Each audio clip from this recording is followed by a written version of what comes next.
Assalamualaikum warahmatullahi wabarakatuh. Perkenalkan, nama saya Ferdian Faudi Fikri dari Desain Interior 5A dengan NIM 19414161411024. Pada kesempatan kali ini saya akan memaparkan hasil dari tugas mata kuliah Interior dan Gaya Hidup untuk tugas UAS tentunya. Untuk pada kesempatan kali ini saya akan memaparkan tentang studi kasus MK Studio Desain Panti Werda Argo Dedali. Untuk selanjutnya adalah untuk indikator gaya hidup di Panti Werda Tresna Argo Dedali ini ada beberapa tabel AIO, yaitu Activity, Interest, dan Opinion. Untuk aktivitinya atau aktivitasnya pada panti ini adalah seperti paparan yang ada di slide, yaitu ada kegiatan olahraga, kegiatan untuk kerohanian, keterampilan sharing produktif kayak untuk bikin prakarya seperti itu. Untuk selanjutnya adalah hiburan, sosial dan budaya. Untuk interest dari Panti Werda ini atau ketertarikan para lansianya adalah keluarga, rumah, tanaman atau tumbuhan untuk hiasan biasanya. Kemudian ada musik dan keterampilan. Untuk opinion atau pendapat tentang apapun itu, untuk para lansia lebih dominan kepada masa depan, kesehatan, budaya, dan isu sosial. Kemudian untuk karakteristik gaya hidupnya sendiri ada 3 jenis, yaitu outer directed, inner directed, dan need driven. Untuk outer directed-nya sendiri tergolong dalam achievers, di mana ada beberapa kategori yang menandakan achievers, seperti lebih tua, matang, mampu, dan berkeluarga, dan memiliki rumah. Untuk inner directed-nya adalah tergolong experiential, yaitu di mana para lansia menghargai pendidikan, menghargai lingkungan, dan menghargai berbagai pengalaman untuk lansia yang lainnya. Untuk yang terakhir adalah golongan untuk need driven-nya termasuk dalam golongan survivor, di mana lansia sendiri ini termasuk ke dalam orang-orang yang bertahan hidup, wanita tua, pendidikan rendah, tidak sehat, dan berkeluarga kurang mampu. Kemudian untuk jenis gaya hidup, tergolong ke dalam sustainers, di mana orang dewasa atau tertua sudah pensiun, tingkat pendapatan yang besar akan dibelanjakan untuk kebutuhan sehari-hari. Untuk kalau pendidikannya tergolong pendapatan rendah akan menggunakan seadanya, seperti itu. Untuk klasifikasi gaya hidup termasuk ke dalam strugglers, di mana orang-orang yang berpenghasilan rendah dan terlalu sedikit sumber dayanya akan dimasukkan ke dalam orientasi konsumen yang manapun dengan segala keterbatasannya. Mereka itu cenderung menjadi konsumen yang loyal pada merek. Nah, seperti itu ya. Kemudian untuk ruang resepsionis, untuk faktor eksternalnya dipengaruhi oleh 2 kelas, yaitu kelas referensi dan kelas sosial. Untuk kelas referensinya itu pihak panti menginginkan sebuah ruangan yang utamanya digunakan untuk sharing atau tempat membaca untuk kegiatan lansia itu sendiri, terutama pada saat dikunjungi oleh keluarga terdekatnya.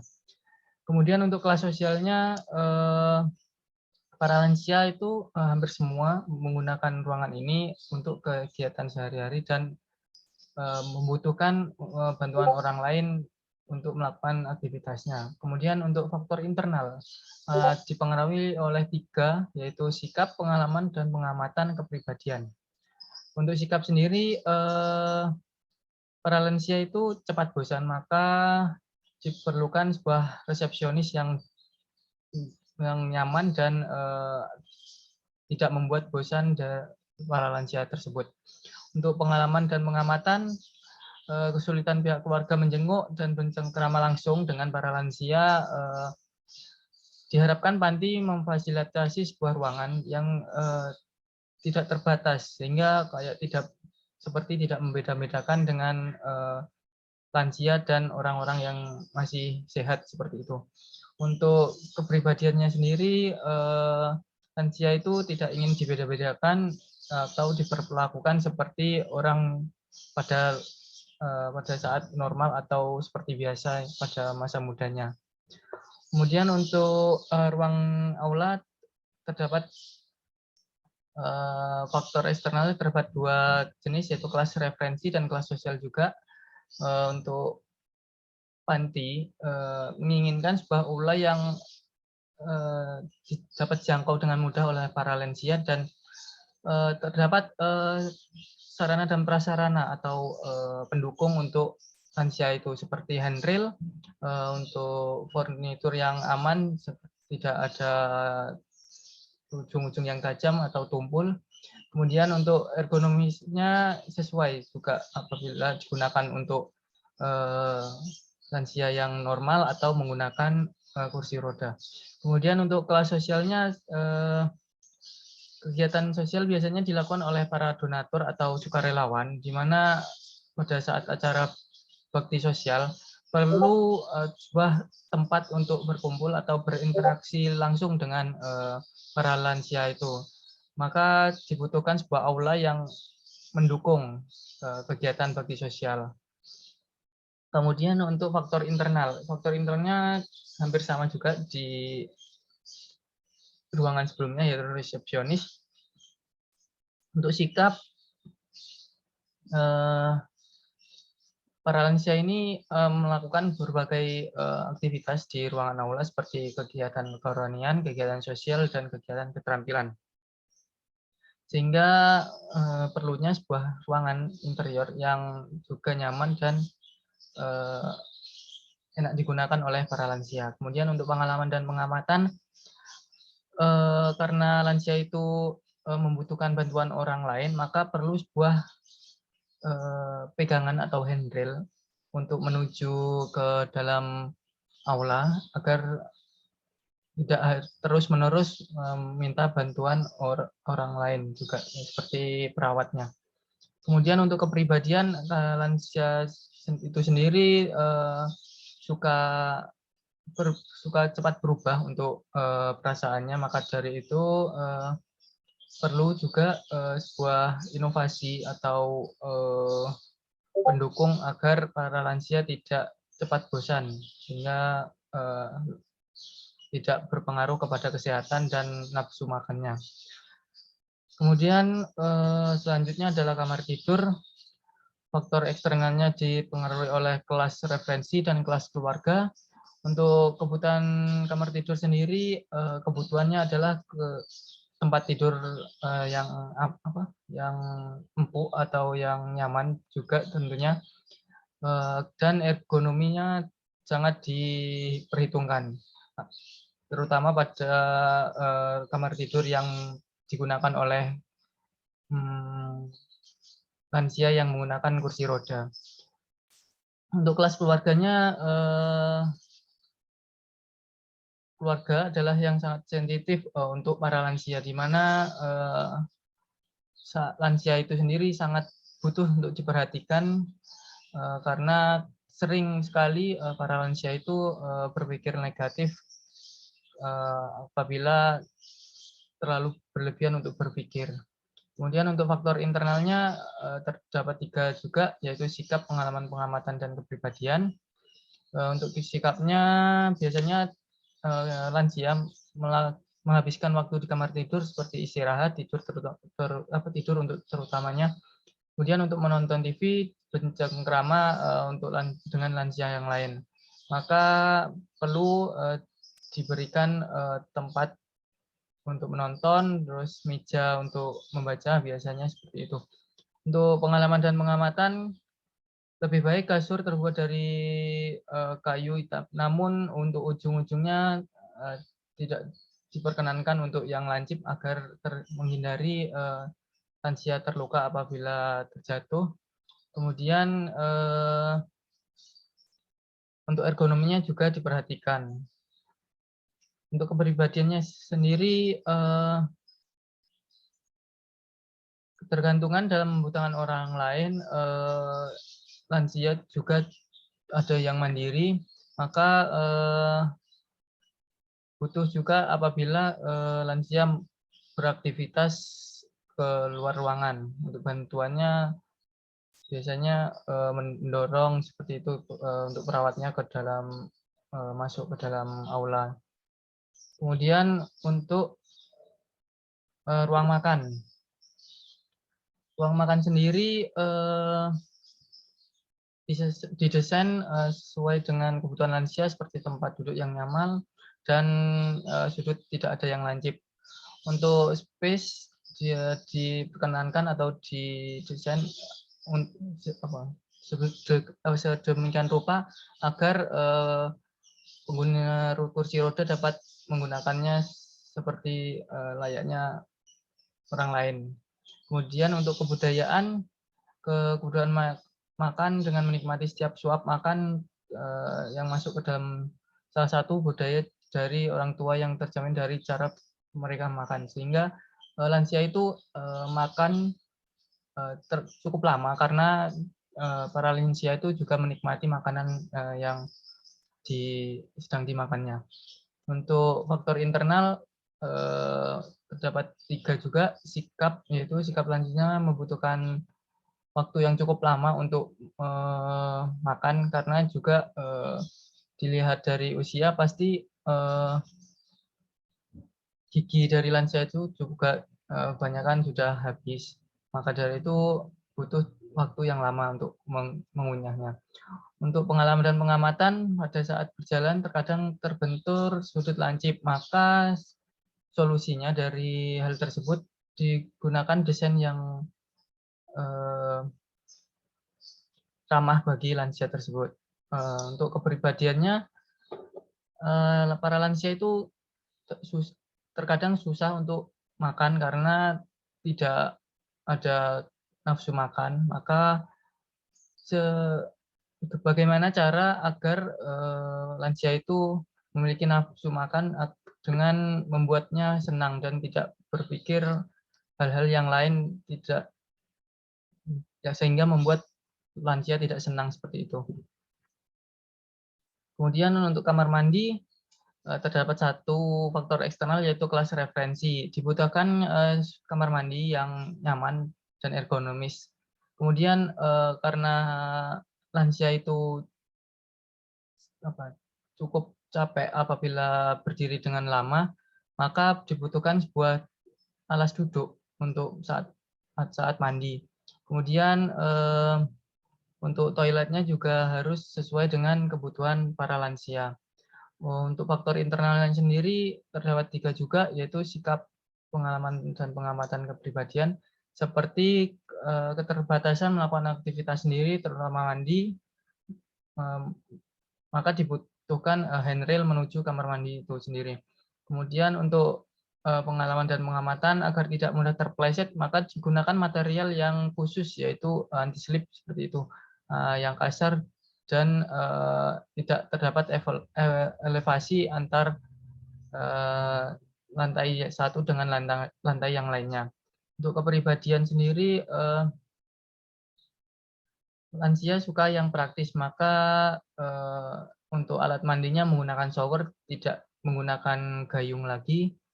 Kemudian untuk pemasangan keran otomatis saat bak terlihat kosong, jadi tidak perlu diputar manual agar air mengalir seperti itu. Untuk periode timeline lifestyle-nya tergolong ke dalam era modern, di mana desain dari bangunan Panti Tresna Werda Hargododala ini memiliki ruang yang sangat kecil-kecil dan memiliki berbagai macam fungsinya. Namun untuk modern minimalis yang digunakan kurang lebih pada tahun 1900-an, sehingga terlihat cukup tua.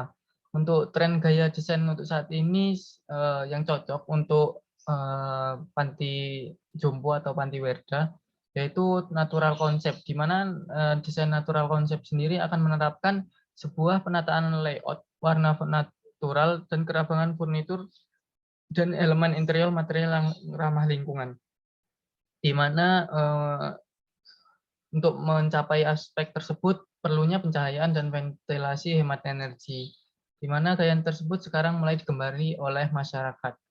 Kemudian selanjutnya Untuk permasalahan yang muncul dari fenomena perubahan gaya hidup, dari permasalahan yang ada di Panti Trisna Werda Argododali ini, yaitu yang sekarang sedang terjadi di Indonesia dan dunia ini adalah COVID-19, di mana hal COVID-19 mempengaruhi berbagai aspek, tidak luput dengan desain interior. Kemudian untuk kekurangannya ya pada panti ini adalah kurangnya kebutuhan wastafel untuk cuci tangan seperti itu. Kemudian sarana dan prasarana pendukung kurang terpenuhi, yaitu untuk halnya seperti alat bantu jalan atau railing pada setiap ruangan. Kemudian untuk penataan ruang yang tidak sesuai, seperti kamar tidur yang terlalu banyak perabot dan untuk ruangan tidak terkhususkan seperti itu. Untuk selanjutnya yang terakhir yaitu untuk permasalahannya kurangnya menerapkan keergonomisan ruang seperti kamar mandi dan furnitur yang digunakan. Sehingga kebanyakan furnitur digunakan untuk orang normal, bukan untuk lansia. Untuk solusinya sendiri adalah penerapan sistem protokol kesehatan di mana harus dibuatnya sebuah tatanan ruang yang harus mengadaptasi pola hidup saat pandemi.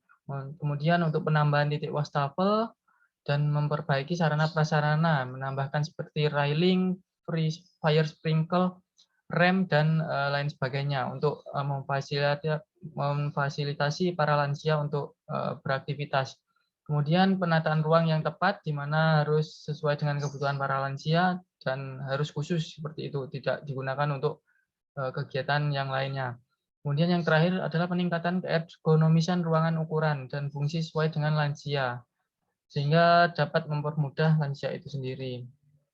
Berikut hasil dari 3D visual modeling panti yang saya redesain untuk Panti Werda Argododali ini. Kemudian untuk analisanya seperti berikut. Untuk sebelum redesain panti, ruang tunggu atau ruang baca atau ruang resepsionis, yang pertama adalah kurang mencakup pengunjung yang sedang menjenguk lansia. Untuk penataan seperti ruang tamu, tidak memperhatikan aspek keamanan untuk lansia. Seperti terdapat ujung-ujung tajam pada kursi dan lain-lainnya. Kemudian untuk ruang kurang efisien, di mana masyarakat atau pengunjung sekarang suka yang simple dan efisien.